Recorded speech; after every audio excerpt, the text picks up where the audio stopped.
Yeah, so we're starting off with a webinar.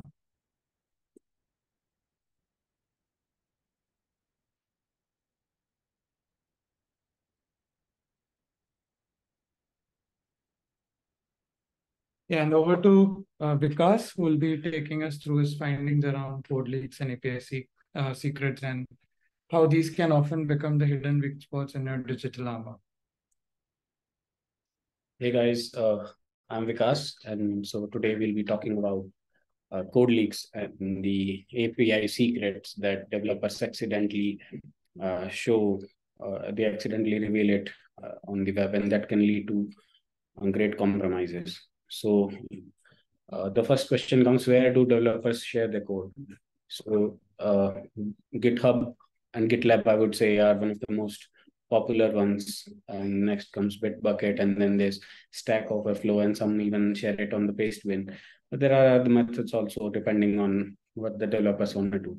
So next, this comes why GitHub and why GitLab. So uh, before that, we need to delve into what actually is Git.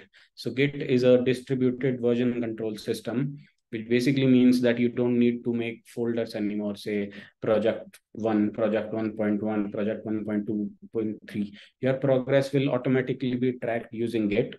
And Git is an open source system that was developed by Linus Torvalds, the same guy who built Linux.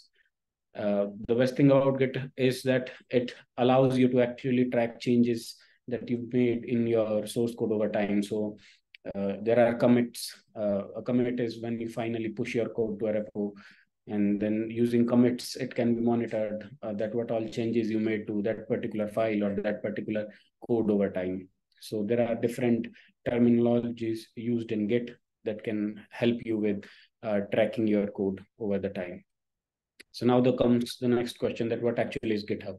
So GitHub is a web-based platform that is built around Git. So you can host your code locally, but what if you want to share it with people? What if you say 5 or 10 or say even 100,000 of people want to collaborate on one particular project, and they want to come together and they want to build it together?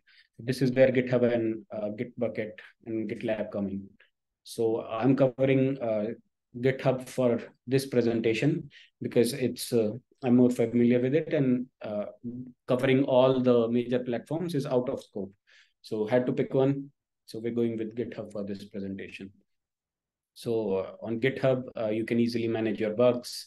You can manage issues. You can manage feature requests. Say someone comes and wants something new in a project, they can just raise an issue. They can just raise a feature request, and then over the time, developers develop that feature and then they close that issue, and that's how GitHub works. And apart from it, GitHub also provides CI/CD, continuous integration, continuous deployment, wherein using GitHub you can also once your software would always be live. So when your developers make some changes, a new build will be automatically created and your app would continue to remain live.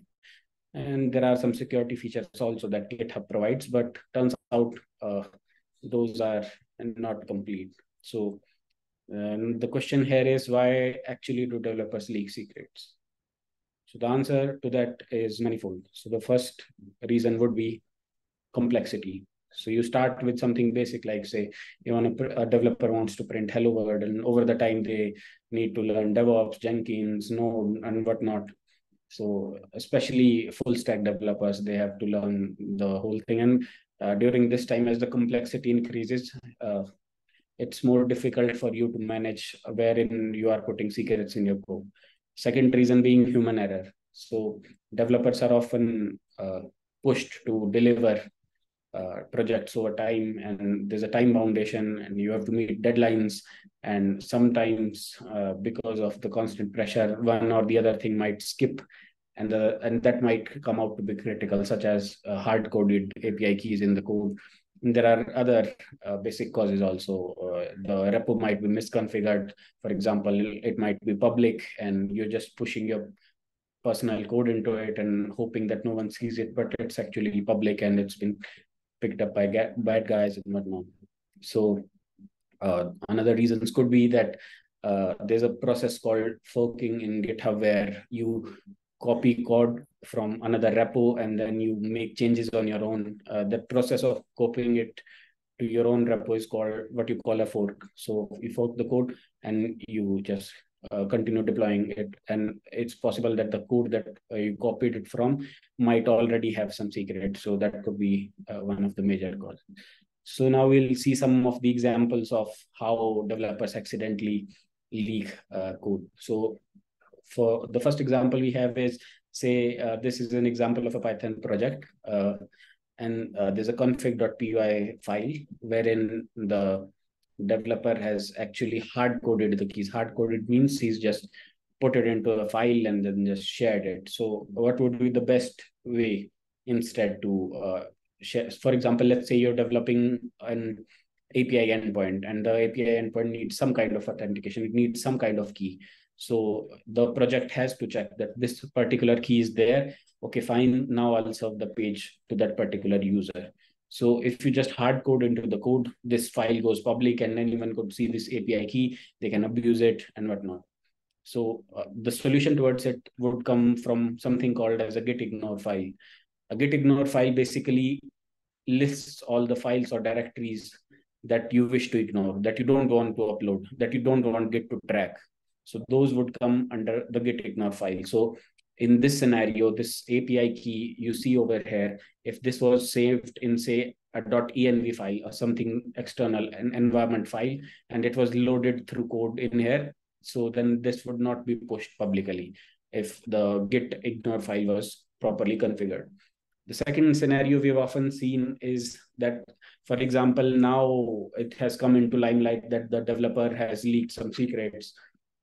So what they go ahead and do is they just delete that file or delete that particular code snippet, and then they feel that it's all well and good and there are no more secrets out there. But the thing about GitHub is about Git in general is that it tracks your changes over time. So if someone goes back to previous commits and they just look at how in previous commits you actually, what are the changes made to that particular file? This API key was present earlier, now it's a different key. So what all changes have happened? So they can just go back, they can see previous commits and they can still find, okay, fine, you have leaked a particular key in here in this previous commit. So even now your code might look safe, but previously you might have done something mistakenly, and they can still go and see in your code.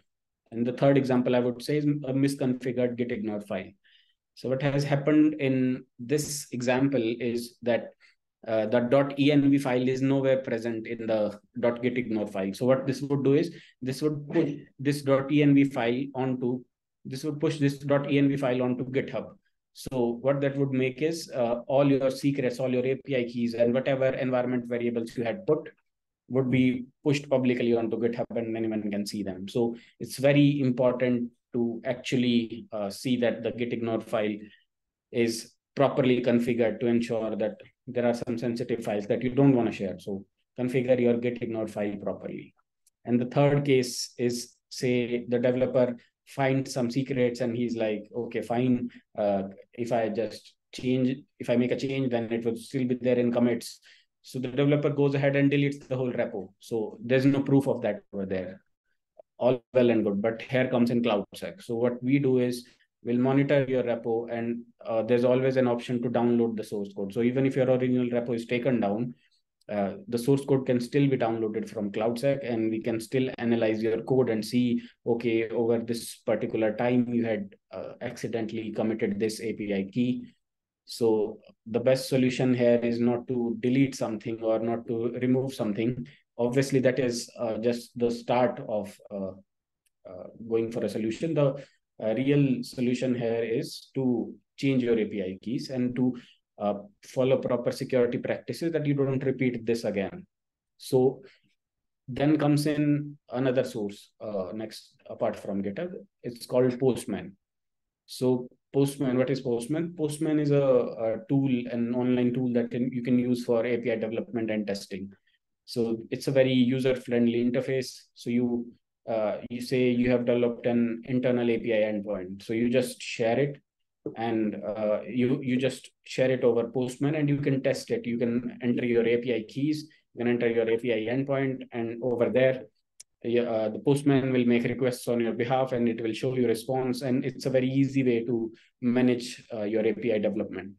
So what seems to be the issue now is that what developers mostly do is they'll actually they'll share the endpoint, and then they'll also share the sensitive tokens or variables. So using a simple curl command, a threat actor could easily access your resources, whatever it is there on that API, whatever is the limitation of that particular API, can be accessed by anyone if the collection is public. So what you see over here is an Postman collection, and from the Postman collection, the user has accidentally or unknowingly added the endpoint or the public URL where the API is present, and in the variables added the token also. So what this essentially means is anyone who has access to that particular Postman collection can see your sensitive variables, can use your API endpoint because you've already provided the authentication. So this was Postman for you. So now comes the mitigations.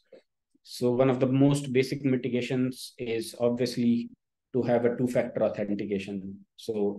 Uh, so for example, if someone gets your API keys and they try to log in, it would still require an OTP or some sort of, or say Google Authenticator. So that can stop attacks even when you have shared it publicly. So another thing is you can properly use gitignore.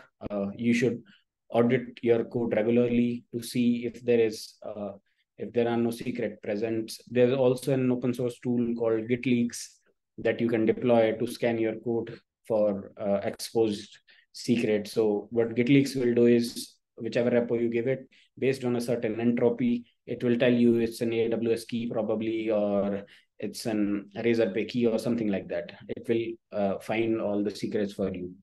Another thing that you can do is to rotate secrets. So say you have a policy that the security token expires after say 1 day or 2 days.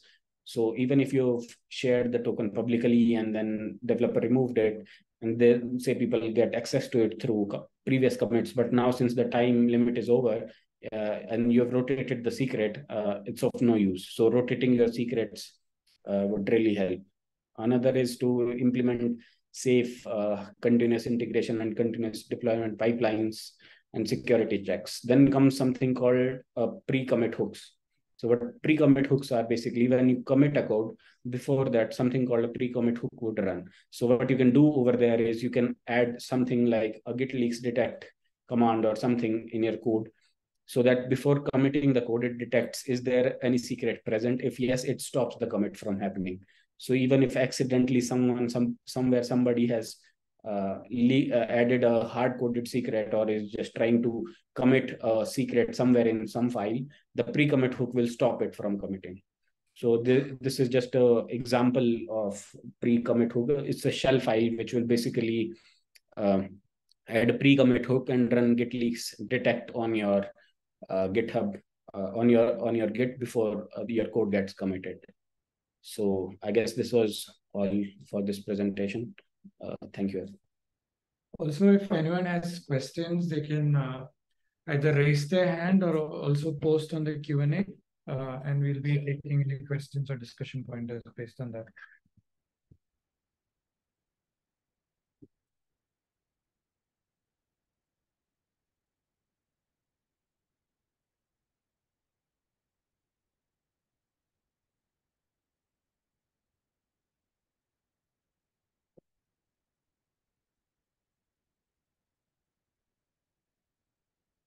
Any questions, anyone?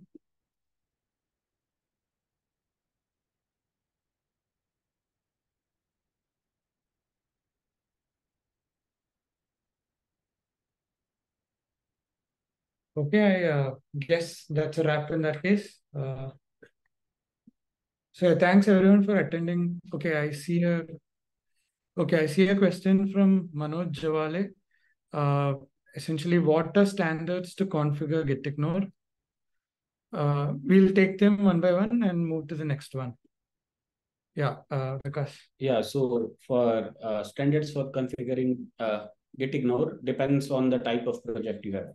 So for example, if you say you have a Python project, so you can also find the ready-made gitignore files on GitHub itself, wherein if say it's your Python project, so you need to exclude PyCache, you need to include .pyc files and all that. So it depends on the language that your project is using, and also where your secrets or where your sensitive files are that you want to be ignored, especially .env files, or it might be a capital env, depending on the case, you need to add it to gitignore file.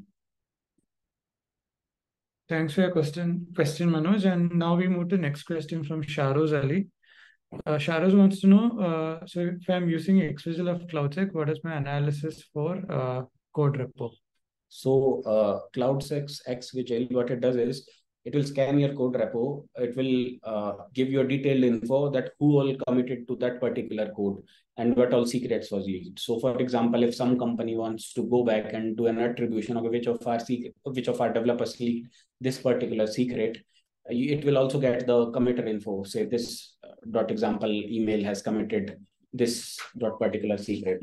We will also get a detailed you'll also get the line for which the code is present. So you'll get the file name, you'll get the code line, and in the case it was present in a previous commit, you'll also get the previous commit hash.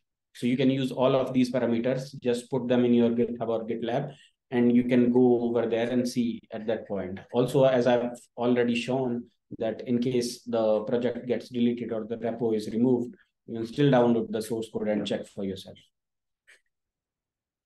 Thanks, Sharos, for your question. So Sharos has a follow-up question, which is, so I want to check my developer team. Yeah, so if you want to check your developer team, so basically what are the indicators that your developer team has done that particular thing is, it would contain a client. So for example, if your companies are client, that would contain a client email. Say your company is acme.com. So it would contain developer@acme.com or something @acme.com. So what it does is there's a filter already in XVigil where you can say, okay, show me only the repos where my internal emails are present. So for example, if your company's name is Acme, we'll scrap GitHub and we'll get all the GitHub repos where Acme keyword is present. Then what you can do from there is just filter those which contain commit from your internal team. So using that, you can get only your developer repos and where your developers have shared the code. Thanks again, Sharos, for the question. Now we have an anonymous question. What if it's a private repo, but the API key is in the source code? Now, if I do a new commit and make my repo public, will it be seen in the commit changes? Yes, it will be seen in commit changes. As long as your repo is private, it's fine. But once it goes public, no, either you just delete the whole repo, but if you don't do so, if you just remove that, but the whole purpose of commit is to track changes, right? So earlier you had secret key, now you've changed it. So commits will be used to track that change, no matter it's public or private. If it comes public any point of time, if there was something private in the past, it would always be there in the commits. Got it. Thanks, Vishak. Vikas, any other question?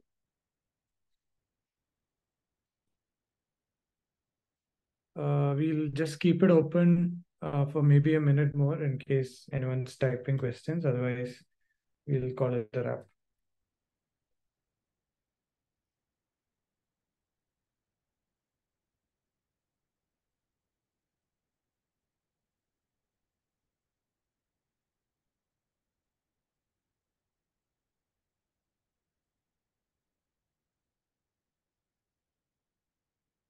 Okay, so thanks everyone for joining the webinar. This is our this is one of the webinars in a series that we're doing for Cybersecurity Awareness Month, which is the month of October.